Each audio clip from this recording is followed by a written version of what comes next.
Hey y'all, I am back and I am better than ever. Just kidding, not better than ever, but I do feel better. But I am excited because I have some creepy, haunted hospital, abandoned asylum stories. This says 17 frightening stories of abandoned hospitals and asylums as told by urban explorers and security guards. I am so pumped, are you nar? The first story says, Watchmen at an abandoned mental hospital.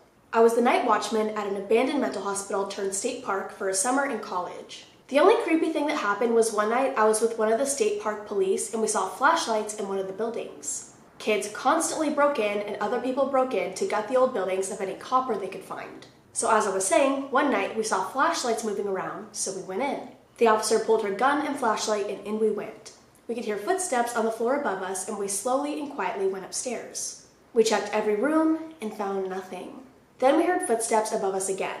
This happened for a few floors until we were on the top floor below the roof. We heard footsteps up on the roof, so we went up there. Still nothing. We never found anyone or any indication that anyone had been there. It was creepy. Number 2, exploring an insane asylum. When I was a teenager, 20 plus years ago, my friends and I trespassed on a condemned insane asylum called Eloise in southeastern Michigan. The worst thing wasn't that it was at night with shitty flashlights, the dirty patient records scattered on the floor, the broken furniture, the torn up walls, the leaking water pipes, or the huge fungal bloom from the leaking water. The worst part was finding a tunnel and following it to a place inside where power was still on. There was a light, and ominous looking double doors, and an active security camera. I was like, why is this here? What is going on? Later on, I found out that the asylum and a nearby hospital were connected. However, the Wikipedia page says it closed in 1984. But we were there several years after that. I think I saved one of the patient records somewhere.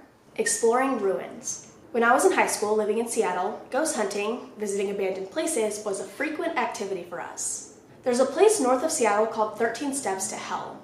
The story is that a satanic family once lived in a house where they had a cemetery deep in their backyard. These stones date back at least 100 years. The family built 13 steps into the cemetery with 2 giant pointed pillars at the top. Supposedly, each step down would give you hallucinations, you would hear things, feel things, and on the final step you would see fire. Hell. The steps continue to be bulldozed because the current residents surrounding the area probably don't appreciate late night visitors, but the steps always seem to reappear. I've seen them. Our first journey, it took us nearly 4 hours of driving and walking to find it. There are no clear directions anywhere online, at least at the time. We accidentally stumbled upon a path just as we were about to give up. It's about a mile hike deep into the woods. Along the overgrown trail, you have a lot of barriers to duck under and over, and there are random things everywhere, such as crashed cars in the middle of the woods, abandoned items as well. After 30 minutes of hiking in the creepy darkness of this overgrown forest, we were going to head back when my friend pointed to me and said, "Shit, look where you're standing." I looked down and I was unknowingly standing between the pillars and on the first step down to the cemetery. At that point, I was not going to walk down the steps, but I did explore the cemetery. My friends explored further down and started yelling and screaming. They told us to stop scaring them, even though we were at least 200 feet away from them. We left promptly after they ran up and insisted we leave, never talked about it again. I went back 5 times after with friends who had heard, and I was the only one who knew how to get there, so I gladly took them. Nothing creepy happened on those trips. 1 year later, my friends asked me to take them. We went at midnight one evening and went there, looked around the cemetery, nothing out of the ordinary. I went down to the cemetery and rubbed one gravestone so I could read it, some satanic symbol. We were standing in a circle debating how much longer we would stay when all of a sudden a 3-foot log comes flying at us and lands in the middle of the circle. We all look around and notice that no one from the group is missing, so it wasn't any of our friends. 30 seconds later, all of this shit is flying at us. I look at them and just say, "Run." We started running back through the overgrown trails with logs, branches, rocks, etc. being thrown at us. I've never ran so fast in my life. At one point, my friend looks back and sees 2 giant yellow eyes after us, and we all heard growling noises running after us. Ducking under fallen trees, running through sticker bushes, and falling several times, we run to the car, get in, and drive away as fast as possible. None of us said a word to each other for at least an hour, and I have not been back since. Yeah, I wouldn't be able to handle that at all. That was a bad one. Number 4 says schoolhouse turned residential housing. My mother-in-law's house is pretty creepy. Lived there for a little over a year when me and my wife were younger. Built in something like 1900, it was originally a schoolhouse but turned residential sometime after World War II. A few of my wife's stories are pretty chilling. Standing in front of the house to the left, there's a shed/garage, and about 80 to 90 feet behind that is a large barn. She claims every so often she would look to the top of the barn and notice a bright light, even though that area of the barn was cut off due to the access door being nailed shut. There was a fire up there at some point. Her mother went in to investigate, found no signs of squatters, only a load of spiders and a raccoon's nest. Once, the large stereo in the living room kept turning on. Thinking it was the remote malfunctioning, she took the batteries out, but it still kept turning on. She claims after she unplugged the stereo, the display was still flickering on and off for 4 to 5 minutes. There was also the time her mother's music box got inexplicably wound and started playing at 2:30 a.m. She unwound it, wrapped it in a towel, and shoved it in her drawer. 2 weeks later, it happened again. I once heard a woman scream, "Get out," while feeding my son.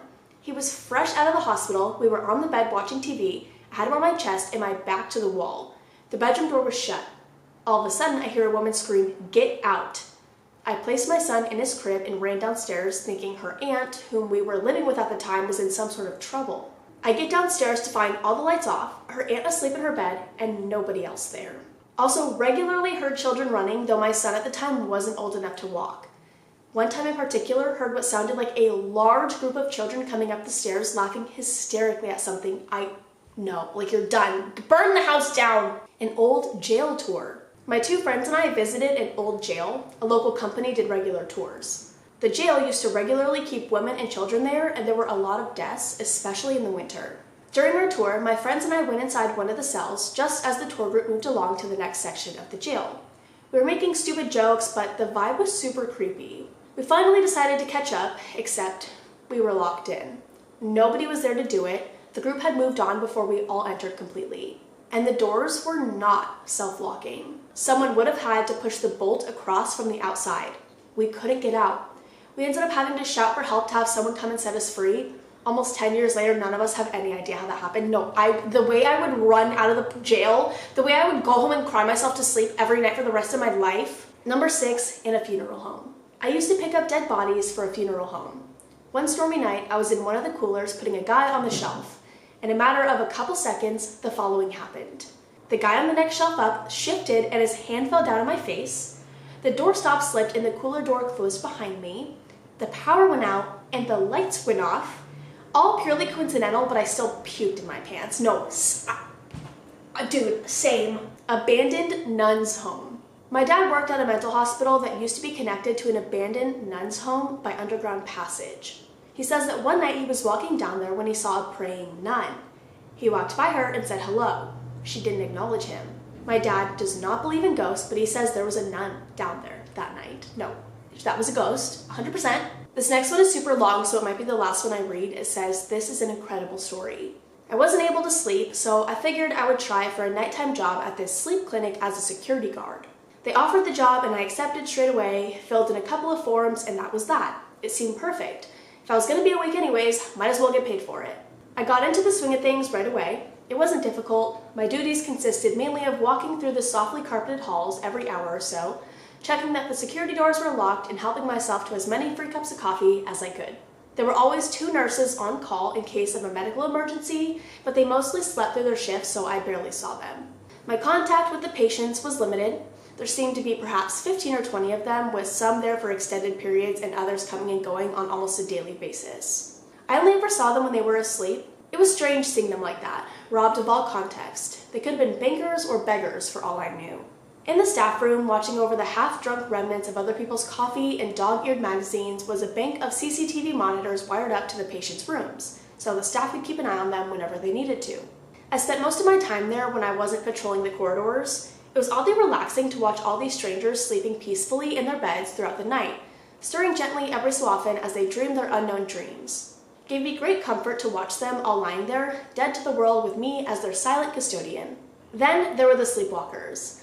The clinic had a policy of leaving them to their own devices as much as possible, provided they weren't in any immediate danger, which they never were. The windows were bolted and made of toughened glass, and all external doors were kept securely locked. I used to come across them often in the halls and corridors, strange lost souls acting out their own private, intangible dream roles, murmuring to themselves while they performed odd and unintelligible actions. One night, I was walking down one of the usual corridors, the faint sounds of snoring echoing through the air like waves rising and falling on a beach. when I came across one of the usual sleepwalkers. A middle-aged man, swollen and red-faced, wearing powder blue pajamas and a pink dressing gown that flapped open as he walked. He seemed utterly oblivious to the world around him. As I approached, however, he stopped dead in his tracks and turned to face the wall, standing as motionless as a statue with his face only millimeters away from the pastel-shaded brickwork. A dry, papery voice emanated from him as I passed. "You're going to do a terrible thing." I stopped myself and gazed bemused at the thinning hair on the back of his round head. "I'm sorry?" "You're going to do a terrible thing," he repeated in the same 1,000-year-old voice. "Are you talking to me? There's no one else here." That was true, but usually the sleepwalkers are too wrapped up in their own nocturnal preoccupations to register other people, let alone speak directly to them. This was something of a novelty. My curiosity was piqued.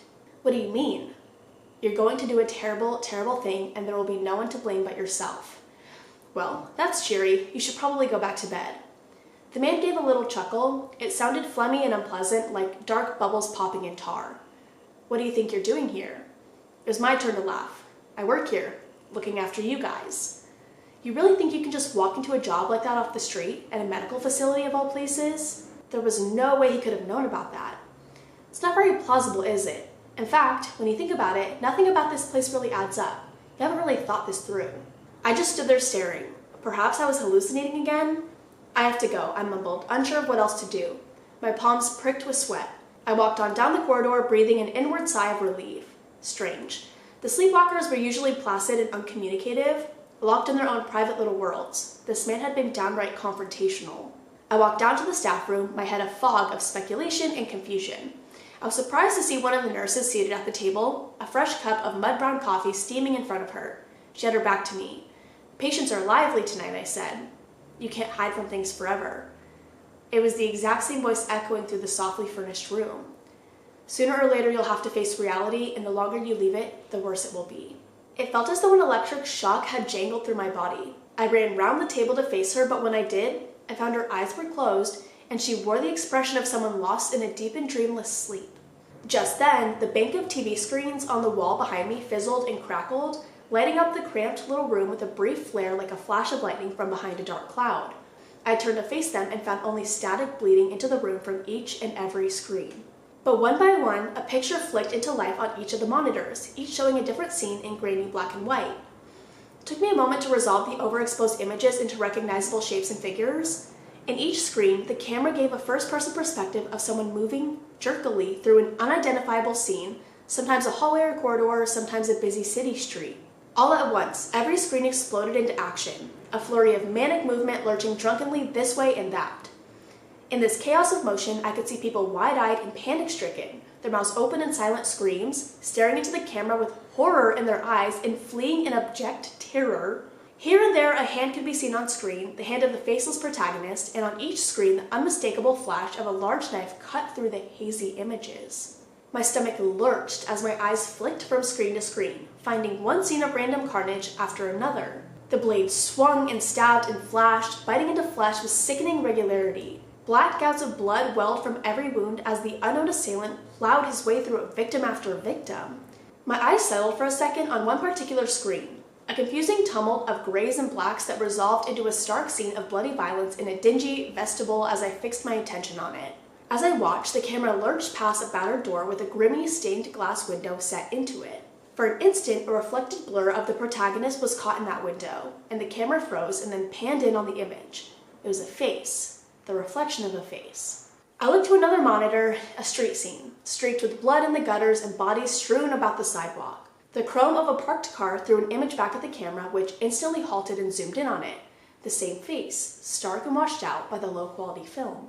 My eyes darted from one screen to another, and in each the same thing happened. The movement ceased, and the monitor filled with a single image taken from some small reflection in a puddle or a pane of glass. Soon, every one of the bank of monitors was displaying the same thing from a multitude of different angles. A single face. The features all but erased in a blurry white mask, but still recognizably and irrevocably mine. As soon as I came to this realization, the screens all instantly snapped to black. Nothing seemed to make sense anymore. The sleep clinic had been my own private cocoon, like a warm and comfortable womb which had taken me in and shielded me from the storms of insomnia. But now, even the walls around me and the soft carpet under my feet seemed as unreal and intangible as a dream. I'd never felt more lost, adrift in a sea of doubt, uncertainty, and overwhelming confusion. The sun was starting to rise, my shift would be over soon, and it would be time to leave, to venture out into the real world again. As if in a trance, I moved over to the area of the staff room that served as a makeshift kitchen for preparing snacks and ready meals. I opened a drawer and found what I was looking for. A long, sharp kitchen knife, shiny and barely used. It felt reassuringly cool in my hand, solid and substantial, a silver slash of reality that could cut through the fog that surrounded me. It fit snugly into my pocket, and without another thought, I slipped out into the dawn of a brand new day. Now I'm back in the sleep clinic again. It's hard to imagine ever leaving. I still don't sleep, but that's okay. I get the feeling there are some terrible nightmares awaiting me on the other side of sleep, on the other side of these welcoming walls, so I'm happy to stay here and just wait them out. The voices come back every now and again, but it's easier for me to ignore it now. After all, I know what's real and what's not, and it's getting easier for me to hold on to that now. Easier by the hour. That one is kind of confusing to me. That felt like a no sleep story. And I told you guys that one was long. But was that real? I'm so confused. I don't know if that was a real story or not. I can't tell. But that is all I have for now. I hope you guys enjoyed. I'm very proud of myself for getting 3 videos up this week, even though I kind of had to because I didn't upload last week. So it was my duty, and I did it. But I am gonna go. I love you guys. I will see you in the next one. Bye. No, because I wish you guys knew how hard some of these videos were to film. Not hard. Hard as do you hear this? Do you hear this giant truck outside? You have to. I shouldn't say it's hard to film. I feel like so many things were happening during this video. Nar was growling for the entire first half of the video, and I had to read in between growls because him and Rumble just they don't get along sometimes. So Nar was growling and Rumble was just present. Rumble wasn't even doing anything, and so I was yelling at Nar to stop growling, and then Nar ran and hid underneath my TV stand, which makes the situation worse for him because then Rumble's oh, I'm gonna fuck with it. So then he was growling even louder and even more, and I was like, Nar, please shut up. And then there were so many motorcycles and stupid cars revving their engines going by because I live by a road, and it's right here, and it was just so loud. I wish you knew. This took me so long to film because I had to keep stopping, and I was just sitting here pissed. I don't have anything to really ramble about though besides that because I haven't done anything except for film this week and edit, so yeah. I'm gonna go. I love you guys. See ya.